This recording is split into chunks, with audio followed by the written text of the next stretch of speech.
Grabe guys, napakalamig. Yan, pasyal-pasyal lang tayo dito sa park. Panibagong park na narating natin dito sa Jeddah. Yan, sa mga hindi pa nakakapunta rito, yan, welcome kayo dito. Sayang, hindi ko mayayaman kasi misis. Sarap sana dito maglakad-lakad. Bawal ang angkas sa scooter at walang aangkasan. Siyempre, habang tayo nag-video at tayo niliban ng kalsada, huwag kalimutang tumingin sa kaliwat kanan. Makapag-video ka nga, nabangga ka naman. Tandaan ninyo ang kasabihan. Stop, look, and listen.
So ayan guys, nakarating na tayo dito sa may park.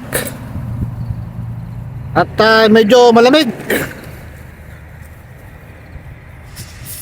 Nagbago na naman yung klima rito sa Jeddah. At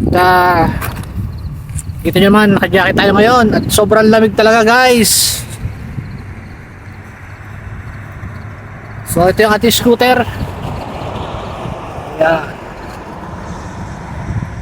Pamasyal naman tayo mga idols. So medyo matagal-tagal ko rin hindi nagamit tong aking scooter. At nabigyan ulit tayo ng pagkakataon para makalabas. Ito yung building na yan guys sa likod ko. Ang ganda oh.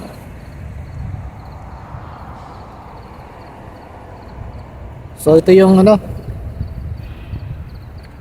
pwedeng pamasyalan dito at gusto nyo mag-jogging kayo rito, mag-bike. Ayun, si nakabayan oh, nagbabike.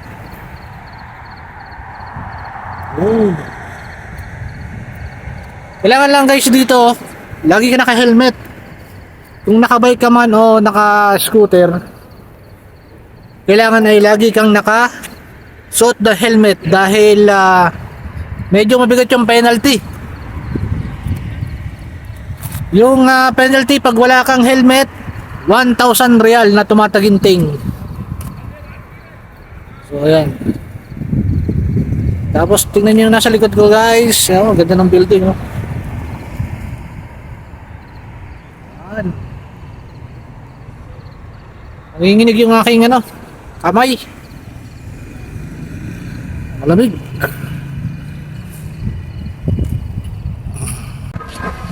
Flex natin yung ating scooter mga idol. Pasensya na kayo sa kamay ko, nanginginig. Malamig.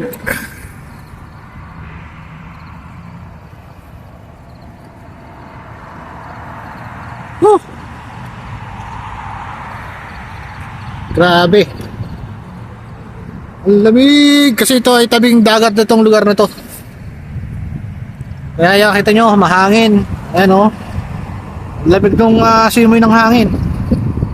Nanginginig yung aking kamay. Kaya yung aking video yan, medyo nagbabibrate. Panibagong park na narating natin dito sa Jeddah. Yan, sa mga hindi pa nakakapunta rito, yan, welcome kayo dito.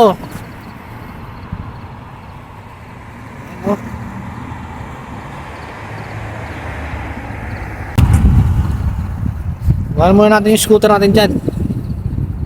Lakad-lakad lang tayo dito ng konti guys.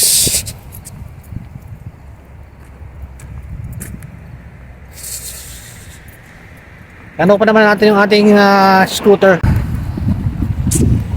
Tayo ay magre-relax muna mga idol. Sa dami ng trabaho natin nung itong nakaraang araw. Ayan, nakagala naman tayo. Ayan, makikita nyo guys yung mga design dito sa park.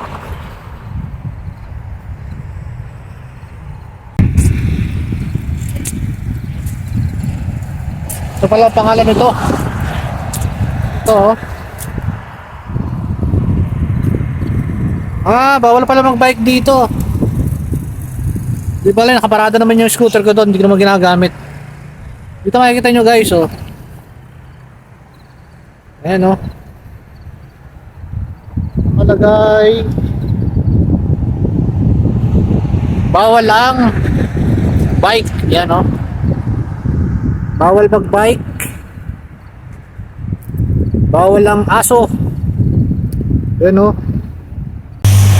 pinagbabawal dito. So pwede kang mag jogging, pwede maglaro yung mga bata,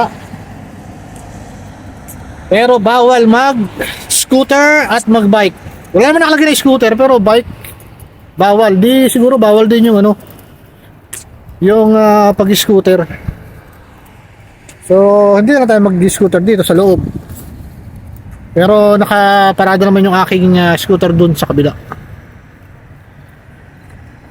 So may mga nagbabike dito lang sa labas ng park. Ayan o.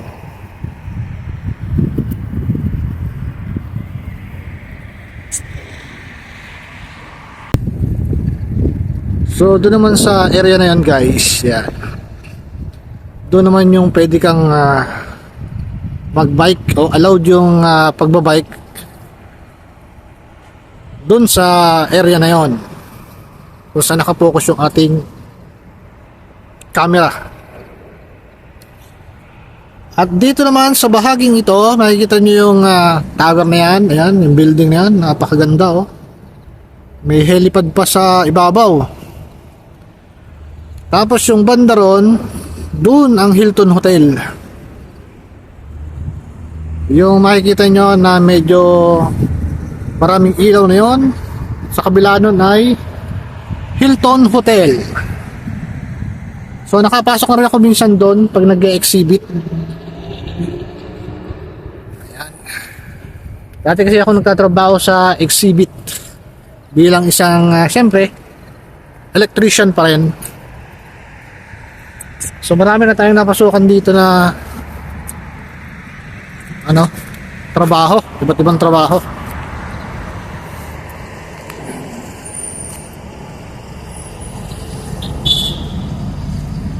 Tapos ito yung building na hindi pa natatapos. Parang ano no, parang twin tower. Teka guys, balikan ko muna yung ano, yung aking scooter. Hindi ko na masyadong kita rito. So, yan guys. Pwede na tayong bumalik sa bahay. At alam nyo naman, baka mamaya may biglang tawag. Yan lagi ang mindset ko. Kaya hindi ako masyado makapag-tagal dito sa labas. Kasi anytime meron akong maaaring tawag. So wala namang ibang maintenance doon na naka-stay in doon. Kundi ako lang. So nakapag-ano lang naman ako dito. Scooter para yan, magamit ko yung scooter ko. Tagal ko nang hindi nagagamit, oh. Nakatambay lang dun sa bahay. Kaya kailangan gamitin ko tong aking scooter. Ayan, oh. So nung wala pa akong scooter, mahirap pagka may gusto akong bilhin sa labas. Hindi naman ako pwedeng makisakay sa mga driver doon. Siyempre busy din sila pagka inuutosan ng amo namin.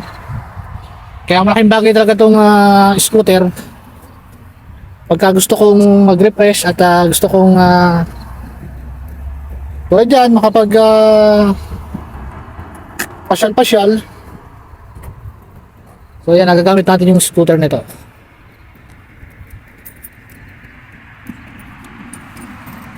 Yan, yung mga nagde-date din dito, guys. Sana all. Tayo lang walang kadate.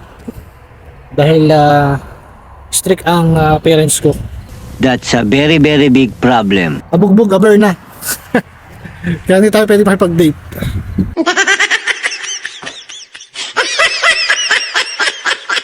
At syempre guys, kaya nga pala ako napapadpad dito ay naghanap na rin ako ng pagupitan dito. So ngayon, nag-stop over muna ako dito sa park. Yan. Ayos ba ang bagong tabas mga idol? Yan. Medyo ano lang kasi nag-helmet tayo eh. So yung gumupit nga pala sa akin ay manlahi ay itinago ko na sa baul para wala namang kagaya sa gupit ko. Pwede na!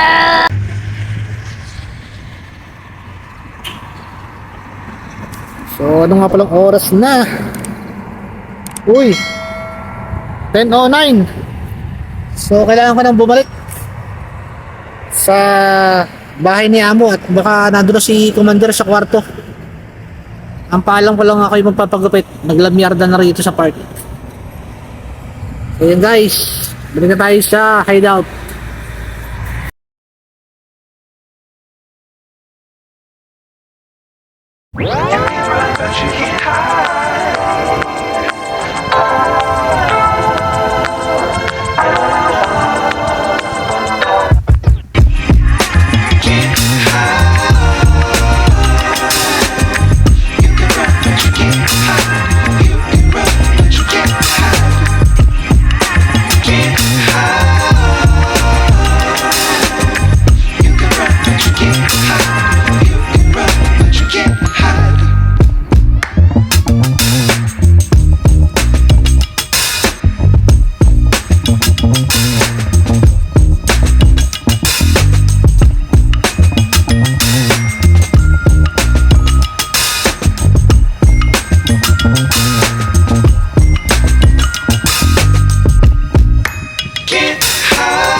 Doing